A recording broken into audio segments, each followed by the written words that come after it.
민수기 14장.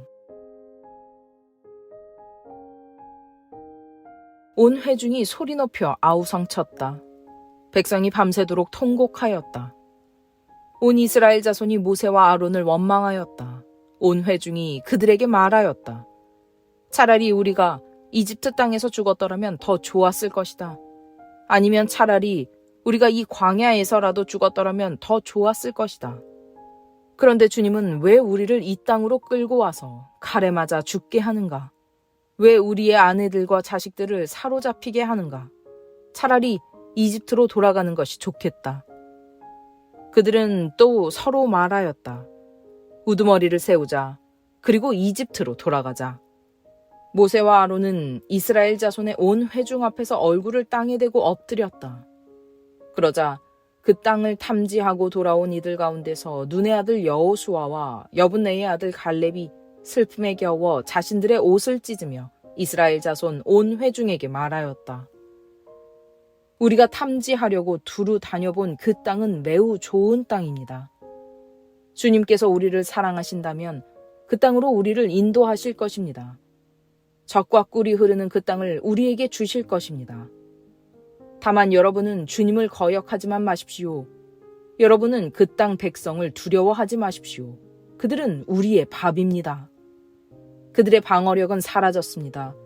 주님께서 우리와 함께 계시니 그들을 두려워하지 마십시오. 그러나 온 회중은 그들을 돌로 쳐 죽이려고 하였다. 그때에 주님의 영광이 회막에서 온 이스라엘 자손에게 나타났다. 주님께서 모세에게 말씀하셨다. 언제까지 이 백성이 나를 멸시할 것이라더냐? 내가 이 백성 가운데서 보인 온갖 표적들이 있는데 언제까지 나를 믿지 않겠다더냐? 내가 전염병으로 이들을 쳐서 없애고 너를 이들보다 더 크고 힘센 나라가 되게 하겠다. 모세가 주님께 말씀드렸다. 이집트 사람들이 들으면 어떻게 합니까?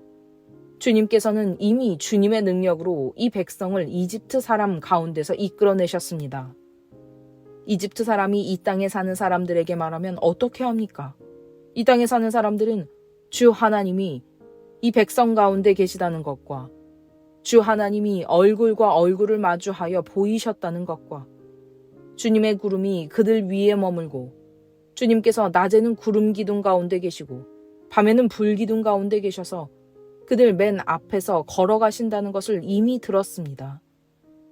그런데 이제 주님께서 이 백성을 한 사람을 처리하듯 단번에 죽이시면 주님께서 하신 일을 들은 나라들은 그들의 주가 자기 백성에게 주기로 맹세한 땅으로 그들을 데리고 갈 능력이 없어서 그들을 광야에서 죽였다 하고 말할 것입니다. 그러니 이제 주님께서는 이미 말씀하신 대로 주님의 권능을 나타내 보이시기 바랍니다. 나 주는 노하기를 더디하고 사랑이 넘치어서 죄와 허물을 용서한다. 그러나 나는 죄를 벌하지 않은 채 그냥 넘기지는 아니한다.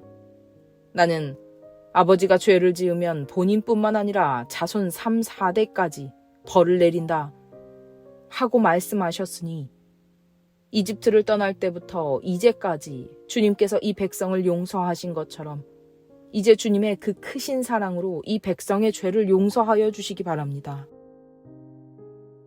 주님께서 말씀하셨다. 너의 말대로 용서하겠다.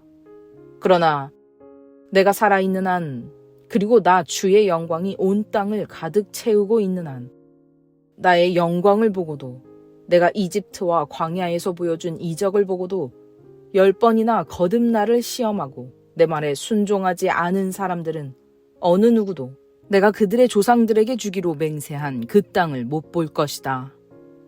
나를 멸시한 사람은 어느 누구도 그 땅을 못 볼 것이다. 그러나 나의 종 갈렙은 그 마음이 남과 다르고 또 전적으로 나를 따랐으므로 나는 그가 다녀온 그 땅으로 그를 데리고 가겠고 그의 자손은 그 땅을 유산으로 받을 것이다. 아말렉 사람과 가나안 사람이 골짜기에 살고 있으니 내일 너는 돌이켜 홍해로 가는 길을 따라서 광야 쪽으로 나아가거라. 주님께서 모세와 아론에게 말씀하셨다. 나를 원망하는 이 악한 회중이 언제까지 그럴 것이냐. 나를 원망하는 이스라엘 자손의 원망을 내가 들었다.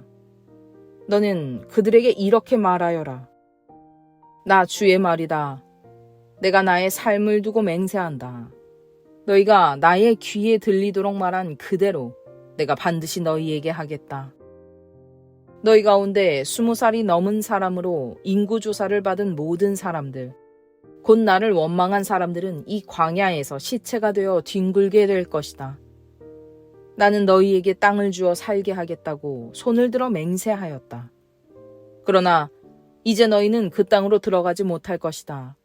다만 여분네의 아들 갈렙과 눈의 아들 여호수아만이 들어갈 것이다. 너희가 사로잡혀 갈 것이라고 걱정한 너희의 어린 것들은 내가 이끌고 너희가 거절한 그 땅으로 들어가겠다. 그 땅이 그들의 고향이 될 것이다. 그러나 너희는 이 광야에서 시체가 되어 뒹굴 것이다. 너희 자식들은 40년 동안 광야에서 양을 치면서 너희의 시체가 썩어 없어질 때까지 너희가 저지른 죄를 대신 짊어질 것이다. 너희가 그 땅을 40일 동안 탐지하였으니 그 날수대로 하루를 1년으로 쳐서 너희는 40년 동안 너희의 죄의 짐을 져야 한다. 그제서야 너희는 내가 너희를 싫어하면 너희가 어떻게 되는지를 알게 될 것이다. 나 주가 말한다. 한데 어울려 나를 거역한 이 악한 온 회중에게 내가 말한 대로 반드시 하고야 말겠다. 그들은 이 광야에서 종말을 맞이할 것이다. 그들은 여기서 죽는다. 모세가 그 땅을 탐지하려고 보냈던 사람들은 돌아와서 그 땅에 대하여 나쁜 소문을 퍼뜨리면서 온 회중을 선동하여 모세를 원망하게 하였다. 그 땅에 대하여 나쁜 소문을 퍼뜨린 사람들은 주님 앞에서 재앙을 받아 죽었다. 그 땅을 탐지하러 갔던 사람들 가운데서 다만 눈의 아들 여호수아와 여분네의 아들 갈렙만이 살아남았다. 모세가 주님께서 하신 말씀을 온 이스라엘 자손에게 일러주니 백성들은 매우 슬퍼하였다. 다음 날 그들은 일찍 일어나 산 꼭대기로 올라가면서 외쳤다. 주님께서 말씀하신 그곳으로 올라가자. 우리가 잘못했다. 그러나 모세는 말렸다. 어쩌자고 주님께서 하신 말씀을 거역하려는 것입니까? 이 일은 결코 성공하지 못합니다. 올라가지 마십시오. 주님께서 당신들 가운데 계시지 않습니다. 당신들은 적에게 패합니다. 아말렉 사람과 가나안 사람이 거기에서 당신들을 기다리고 있습니다. 당신들은 칼을 맞고 쓰러집니다. 당신들이 주님을 등지고 돌아섰으니 주님께서 당신들과 함께 계시지 않습니다. 그들은 더 생각하지도 않고 산 꼭대기로 올라갔다. 그러나 주님의 언약궤와 모세는 진 안에서 움직이지 않았다. 그때에 바로 그 산간 지방에 살던 아말렉 사람과 가나안 사람이 내려와서 그들을 무찌르고 호르마까지 그들을 추격하였다.